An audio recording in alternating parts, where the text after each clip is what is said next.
किसी भी Turing machine को डिज़ाइन करने के लिए मैंने आपको बताया था, सबसे पहले हम क्या करते हैं कि आपने कौन कौन से स्टेप्स को यूज़ करना है। तो सबसे पहले हम लिखेंगे उसके स्टेप्स, उसके बाद हम करेंगे computation sequence, means processing check करेंगे उसकी, और उसके बाद हम क्या करेंगे, या तो आप ट्रांजिशन टेबल बना दोगे या फिर आप क्या करोगे, ट्रांजिशन डायग्राम बना दोगे। तो सबसे पहले हम देखते हैं कि इस मशीन को डिज़ाइन करने के लिए हमारे को कौन से स्टेप्स की ज़रूरत पड़ती है। तो सबसे पहला स्टेप क्या है, हमने मान लिया कि Q1 हमारी क्या है, एक इनिशियल स्टेट है। आपका जो रीड राइट हेड है वो लेफ्ट मोस्ट वन को स्कैन करेगा और उसको चेंज करके क्या कर देगा, बी में कन्वर्ट कर देगा। और जब उसने वन को कन्वर्ट करके बी करा, इसका मतलब क्या है, यहाँ पे आपका सिंबल चेंज हुआ है, तो तब क्या हो जाएगा, वो हेड जो है राइट की तरफ जाएगा और आपके पास नई स्टेट आ जाएगी Q2। स्टेप नंबर 2, उसके बाद वो क्या करेगा, अगेन जब उसने पहले वाला 2 स्कैन करा तो आपका जो रीड राइट हेड है वो 2 को रिप्लेस करके क्या कर देगा, बी कर देगा, और आपकी जो रीड राइट हेड है वो राइट की तरफ जाएगा और आपकी जो अगेन नई स्टेट आ जाएगी, क्योंकि मैंने पहले वाले 2 को चेंज करके करा है बी। इसका मतलब क्या है, अगेन यहाँ पे सिंबल की चेंज हो रही है तो आपके पास नई स्टेट आएगी। दूसरे वाले 2 को कुछ नहीं करना। उसके बाद फिर हम क्या करेंगे, जब उसने पहले वाले 3 को स्कैन करा, आपका रीड राइट हेड क्या करेगा, 3 को रिप्लेस करेगा, चेंज करके बी कर देगा। अगेन यहाँ पे सिंबल चेंज हुआ है, इसका मतलब क्या है, आपकी स्टेट चेंज हो जाएगी और स्टेट Q3 से Q4 हो जाएगी। ठीक है, अगले वाले 3 को आप कुछ नहीं करोगे। स्टेप 4, अब हम क्या करेंगे, ये वाले जो प्रोसेस है इसको रिपीट करना है। तो उसके लिए हमने क्या करा है, अपना चौथा स्टेप डिजाइन करा है। चौथा स्टेप क्या करता है, after scanning the right most 3, आपका जो रीड राइट हेड है वो लेफ्ट की तरफ जाएगा, बाएं की तरफ जाएगा, जितनी देर तक आपको बाएं वाला 1 नहीं मिल जाता है। ठीक है, कितनी देर तक आपको चलना है, उतनी देर तक चलना है जितनी देर तक आपको 1 नहीं मिल जाता है। उसका रिजल्ट क्या होगा, जितने भी आपके पास 1 है, 2 हैं और 3 हैं, वो सारे के सारे बी के साथ रिप्लेस हो जाएंगे और आपको जो रिक्वायर्ड आपकी जो प्रोसेसिंग चाहिए, दैट इज 6 आपके पास थे सिंबल्स, 1 1 2 2 3 3, और सभी के सभी 6 सिंबल जो हैं वो आपके बी में कन्वर्ट हो जाएंगे। और 5वां स्टेप आपका कहता है प्रोसेस 1 to 4 जो है उनको हम रिपीट करेंगे जितनी देर तक आपके सारे 1s 2s एंड 3s जो हैं वो ब्लैंक से रिप्लेस नहीं हो जाते हैं। ठीक है, तो चलिए इसकी प्रोसेसिंग देखते हैं। प्रोसेसिंग देखने से पहले आपको क्या करना है, अगर आपको याद होगा तो मैंने आपको बताया था कि आपका जो स्टेट है 3 कंडीशंस के अंदर ही चेंज होगी। वो पहली कंडीशन क्या है, जब आपका सिंबल चेंज होगा। दूसरी कंडीशन थी जब आपकी डायरेक्शन चेंज होगी, और तीसरी कंडीशन क्या थी आपकी, जब लूप आ जाएगी आपके पास। ठीक है, तो चलिए देखते हैं इसकी प्रोसेसिंग कैसे होती है। तो सबसे पहले मैंने यहाँ पे n की जो वैल्यू है वो मान ली है 2।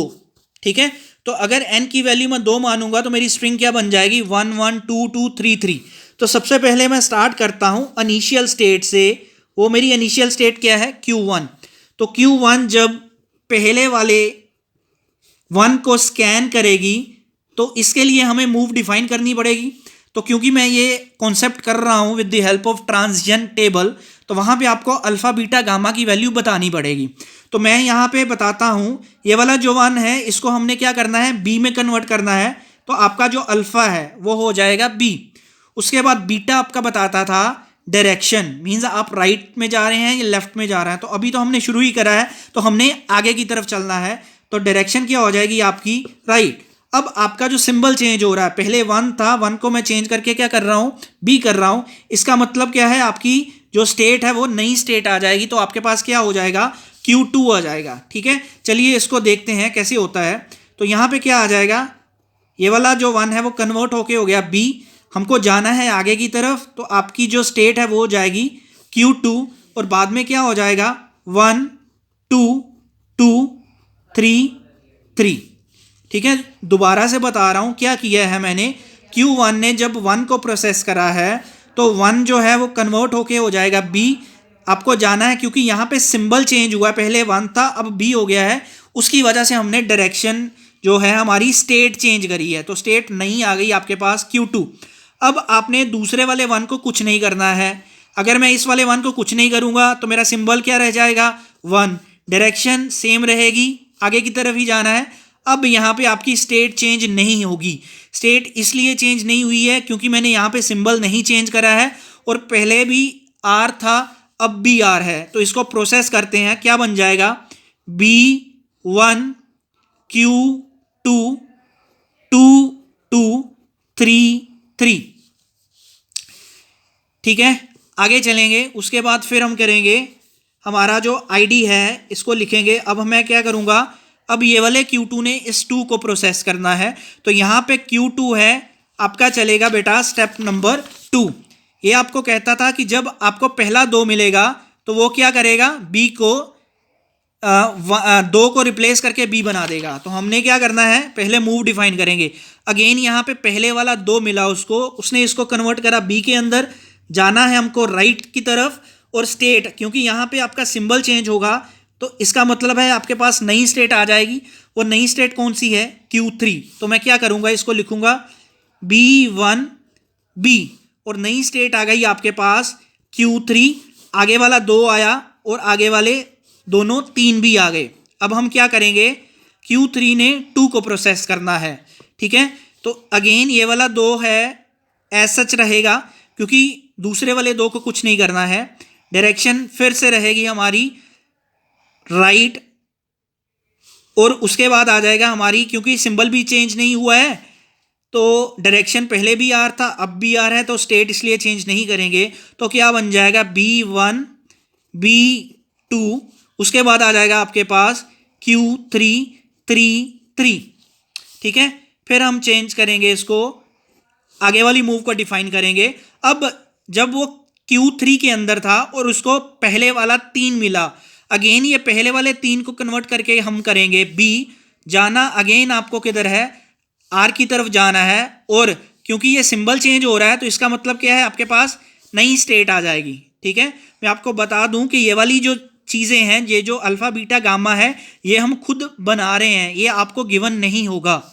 ठीक है, तो क्या करूँगा, अगेन ये वाला 3 अब कन्वर्ट हो जाएगा B के अंदर, जाना है आगे की तरफ। तो क्या बन जाएगा मेरा B1 B2 और आगे फिर आ जाएगा मेरे पास BQ4 3। ठीक है, तो अब एक बात बड़े ध्यान से देखिए, जब मैं 1 को चेंज कर रहा था तो मेरी स्टेट कौन सी थी वहाँ पे, Q1। जब मैं 2 को चेंज कर रहा था तो मेरी स्टेट कौन सी थी, Q2। जब मैं 3 को चेंज कर रहा था तो मेरी स्टेट थी Q3। बस यही बात आपको ध्यान में रखनी है। आगे हम करेंगे Q4 3। अब ये मेरा लास्ट सिंबल है 3 जो है, तो जब हम 3 को स्कैन करते थे, इसके लिए आपने स्टेप नंबर लिखा था अपना 4। वो आपको क्या कहता था कि जब आप राइट मोस्ट 3 को स्कैन करेंगे तो आपने क्या करना है, आपने लेफ्ट की तरफ मूव करना है जितनी देर तक आपको 1 नहीं मिलता है। तो मैं क्या करूंगा, अब पीछे की तरफ जाऊंगा। तो इसके लिए मैं मूव डिफाइन करूंगा, क्योंकि ये 3 को चेंज नहीं करना है, 3 का 3 रहेगा। डायरेक्शन अब मेरी बेटा हो जाएगी लेफ्ट, पहले आर थी अब मैंने पीछे की तरफ जाना है तो डायरेक्शन मेरी हो गई लेफ्ट। अब क्योंकि मेरी डायरेक्शन चेंज हुई है इसलिए मेरी जो आएगी स्टेट आ जाएगी Q5, राइट। तो क्या हो जाएगा, मैं लिखूंगा B1 B2, उसके बाद आ जाएगा मेरे पास Q5 और B3, क्योंकि इसका जो लेफ्ट है वो ये है B, तो इससे पहले आपको यहाँ पे स्टेट अपनी रखनी है, राइट। उसके बाद फिर आप क्या करोगे, अब कोई भी चेंज नहीं होगी रास्ते में, क्योंकि ये वाले जो जितनी देर तक आप वापस नहीं पहुंच जाते हो उतनी देर तक आप कुछ चेंज नहीं करोगे। तो अगेन मैं क्या करूंगा, B का B लिखा, अगेन आपको लेफ्ट की तरफ जाना है, ना तो सिंबल चेंज हो रहा है ना डायरेक्शन चेंज हो रही है। पहले B था और पहले यहाँ पे L थी, अब भी L है। ठीक है, इसका मतलब है स्टेट चेंज नहीं होगी। तो क्या करूंगा, B1 B Q5 2 B3। उसके बाद फिर से ये वाला 2 को चेंज नहीं करना है, 2 L Q5। ठीक है, तो क्या लिखूंगा B1, उसके बाद आ जाएगी आपकी स्टेट, क्योंकि इससे पहले रखनी है तो B1 के बाद आ जाएगी स्टेट दैट इज Q5, फिर आ जाएगा B2 B3। ठीक है, तो B5 की पहले ही हमने मूव डिफाइन करी हुई है, तो उस मूव को आपने चेंज नहीं करना है बेटा, ये याद रखना है कि आप जौन सी मूव एक बार डिफाइन कर दोगे ना, वो मूव चेंज नहीं हो सकती है। तो यहाँ पे आपका क्या आ जाएगा, ये वाली सेम मूव मैं लिखूंगा, दैट इज BLQ5। तो क्या हो जाएगा, मेरे पास आ जाएगा BQ5 1 B2 B3। ठीक है, तो उसके बाद फिर मैंने, अब आपके पास यहाँ पे 1 आ चुका है। हमने यही बोला था कि जब उसको 1 मिलेगा तो उसने फिर वही चीज़ करनी शुरू कर देनी है। लेकिन अगर आपको याद हो तो जब वो 1 को चेंज करेगा और उसको स्टेट कौन सी चाहिए, वहाँ पे Q1 चाहिए, लेकिन यहाँ पे क्या है, Q5 है। तो हम नई मूव डिफाइन नहीं करेंगे अपनी तरफ से। मैं क्या करूँगा, इसको फिर वापस लेकर चलता हूँ। तो देखते हैं ये क्या करता है। मैं इसको पीछे लेकर गया, तो यहाँ पे मैंने क्या करा, 1LQ5।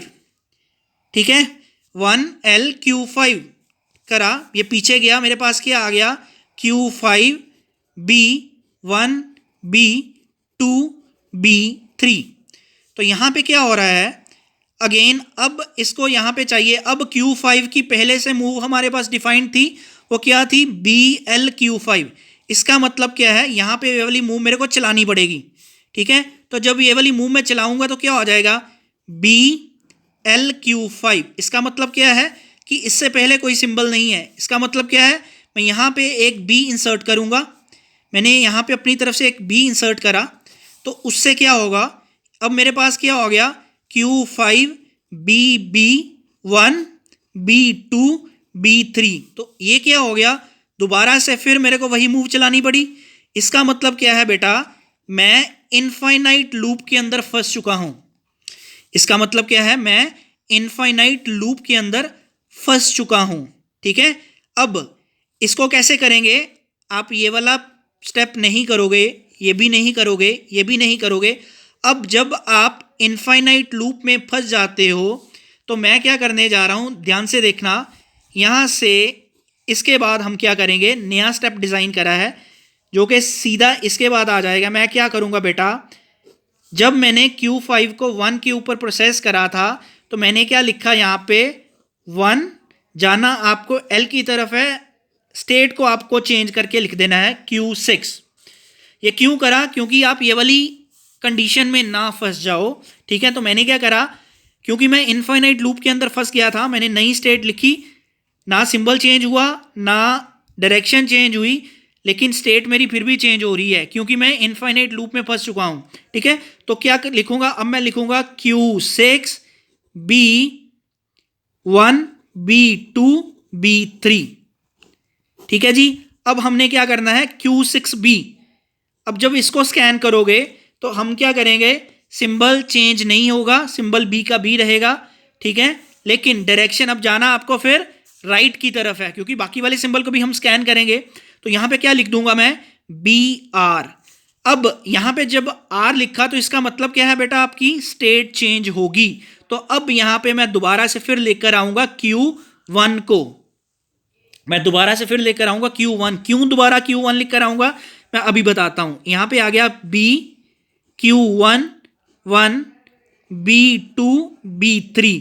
ये Q1 क्यों लिखा, क्योंकि Q1 की 1 के ऊपर मैंने स्टेट डिफाइन करी हुई थी, मूव डिफाइन करी हुई थी, और हमें क्या करना है, ये चीज़ रिपीट करनी है इसके लिए।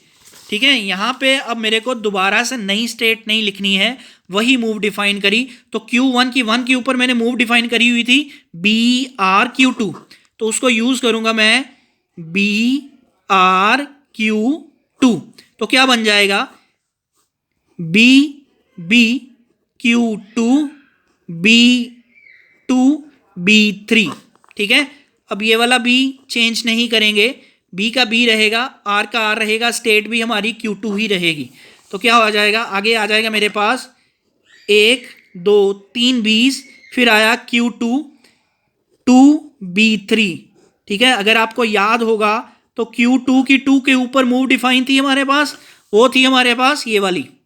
तो वो क्या कहता था, Q2 की 2 के ऊपर मूव थी हमारे पास BRQ3।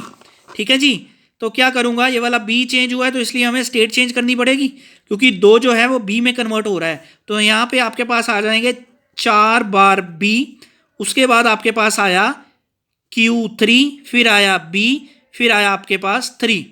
ठीक है, ये वाले बी को कुछ नहीं करेंगे तो BRQ3 आया आपके पास। क्या हो जाएगा, 1 2 3 4 5 Q3 3। अगेन इसके लिए भी मूव हमारे पास डिफाइंड थी। ऊपर क्या था मेरे पास, Q3 3 की मूव ऊपर थी ये वाली, दैट इज BRQ4। ठीक है, तो यहां पे क्या आ जाएगा, ये पीछे चला गया, मेरे पास आ जाएंगे 6 कंसेक्टिव बीज, 1 2 3 4 5 6, और फिर आ गया मेरे पास Q4। ठीक है, लेकिन Q4 मेरी फाइनल स्टेट नहीं है, तो मैंने क्या करा बेटा, अपनी तरफ से एक नया ब्लैंक सिंबल इंसर्ट कर दिया। ठीक है, अब आपको स्टेट चेंज करनी है, सिंबल तो चेंज नहीं कर सकते हो, तो मैंने क्या लिखा, BL, अपनी तरफ से Q6 तक मैं पहले ही स्टेट्स इंट्रोड्यूस कर चुका हूं, अब हम करेंगे Q7। ठीक है, Q7 आपकी क्या कहलाई जाएगी, फाइनल स्टेट कहलाई जाएगी। अब क्या हो जाएगा, B B B B B, 5 दफा बी आ जाएंगे, उसके बाद आ गई आपके पास B, Q7, that is your final state. ठीक है, इसका मतलब क्या था, हम इनिशियल से शुरू करा था और मेरी फाइनल स्टेट आ गई है, पूरी की पूरी स्ट्रिंग आपकी प्रोसेस हो चुकी है। इसका मतलब है आपकी मशीन पूरी तरह से डिज़ाइन हो चुकी है। इसके बाद बेटा हम क्या करेंगे, इसका टेबल बनाएंगे। तो सबसे पहले हम लिखेंगे प्रेजेंट स्टेट्स। सो Q1 से लेकर Q7 तक है हमारी प्रेजेंट स्टेट्स। उसके बाद एक एक करके मैं मूव उठा के अपने टेबल में रखूंगा। तो सबसे पहले Q1 की 1 के ऊपर यहाँ पे मूव थी, Q1 की 1 के ऊपर मूव थी BRQ2, BRQ2, तो उसको उठा के अपने टेबल में रख दिया। ठीक है, उसके बाद आगे मूव चली थी Q2 की 1 के ऊपर, Q2 की 1 के ऊपर चला था ये 1RQ2। ठीक है, उसके बाद हमने चला था Q2 की 2 के ऊपर मूव, वो थी Q2 की 2 के ऊपर मूव थी BRQ3। सो Q2 की 2 के ऊपर मूव थी BRQ3। उसके बाद चलेंगे Q3 की 2 के ऊपर मूव, Q3 हमारी ये स्टेट है, उसकी 2 के ऊपर मूव है हमारे पास 2RQ3। तो इस तरीके से बेटा आप अपना सारा टेबल कंप्लीट कर लोगे। धन्यवाद, शुक्रिया।